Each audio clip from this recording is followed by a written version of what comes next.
चंद्रशेखर जी जिस तरह का बयान रामचरितमानस के लिए दे रहे हैं, उससे ज्यादा शर्मनाक किसी पढ़े लिखे व्यक्ति के द्वारा कोई बात हो ही नहीं सकती है।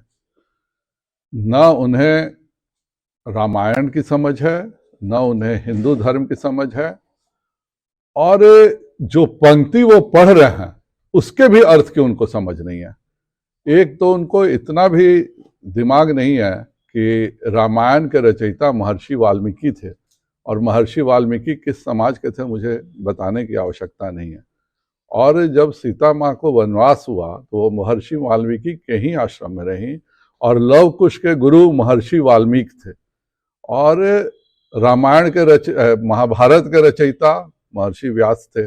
वह भी किस जाति के थे मुझे कहना अभी उचित नहीं समझता हूँ, क्योंकि महर्षियों की कोई जाति नहीं होती है। लेकिन जिस प्रकार का बयान दिया और जिस प्रसंग को उन्होंने कहा, वह भी बताता है कि चंद्रशेखर जी को अभी किसी मंदिर में जाके रामचरितमानस का अच्छे से पढ़ना चाहिए, क्योंकि जिस उठाया है वह चौपाई एक कौवा गरुड़ को बता रहा है, और वह जो चौपाई उन्होंने कहा है वह है कि हरि कहूँ हरि सेवक गुरु कहूँ, सुनि खगनाथ हृदय मम देहु, अधम जाति में विद्या पाए, भवों यथा अहि दूध पियाए। और इसके बाद की जो चौपाई है वह है मानी कुटिल कुभाग्य कुजाति, गुरु कर द्रोह न करूं दिनु राति, अति दयाल गुरु स्वल्प न क्रोधा, पुनि पुनि मोहि सुखाव सुबोधा।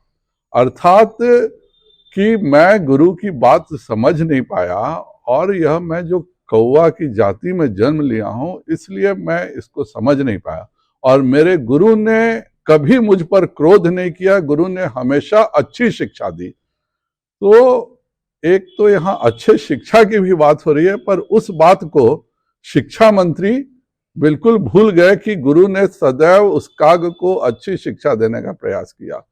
और यह जो धार्मिक ग्रंथों का अपमान करते हैं, अगर वह अपनी ही जाति को देख लिए होते तो भगवान श्री कृष्ण और ब्राह्मण सुदामा एक ही गुरु के साथ पढ़ते थे, तो यदुवंशी और ब्राह्मण एक ही साथ पढ़ते थे। अगर वह रामायण में भी देख लिए होते तो गुरु के आश्रम में भगवान राम और निषाद राज एक ही गुरु से पढ़ते थे, तो न निषाद में था, न यदु में था, वंश में था, न ब्राह्मण में भेद था, न क्षत्रिय में भेद था। और इस तरह की बातों को आज रामचरितमानस को इस तरह से करना, मेरा सीधा अनुरोध है नीतीश कुमार जी से कि इस तरह के मंत्री को बर्खास्त करें।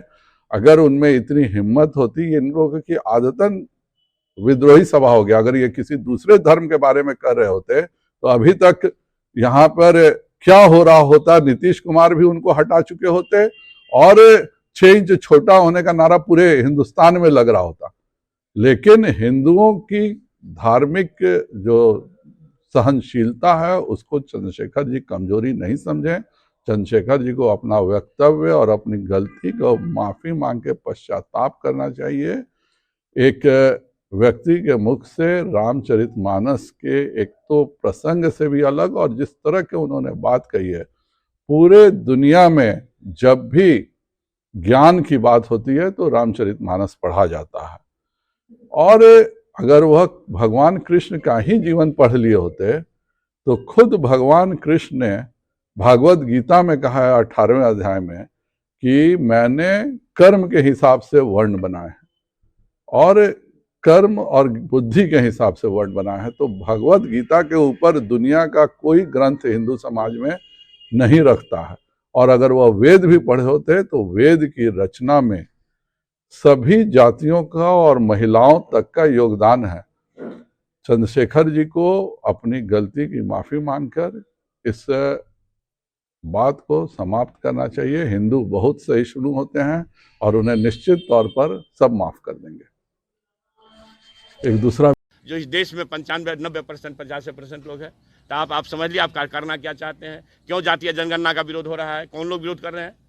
तो वही यथास्थितिवादी लोग जिनके खिलाफ संघर्ष है, मनुस्मृति के खिलाफ, रामचरितमानस के उत्तरकांड और सुंदरकांड के उस छंद के खिलाफ और गुरु गोवलकर के बंच ऑफ थॉट के खिलाफ। तो ये सारी बातें जब आ रही है तो आएगी। हमारा जी काटने का 10 करोड़ भैया किसी को दे दो, कोई तो अमीर हो जाएगा। हम तो जलने वाले लोग हैं। जो जलेगा नहीं वो निखरेगा नहीं। सुन लीजिए, जो जल सूर्य रात दिन जलता है तो दुनिया प्रकाशित होती है। हमारे लालू प्रसाद जी गरीब दुखियों के लिए जेल में बंद है, लोग उसके विचार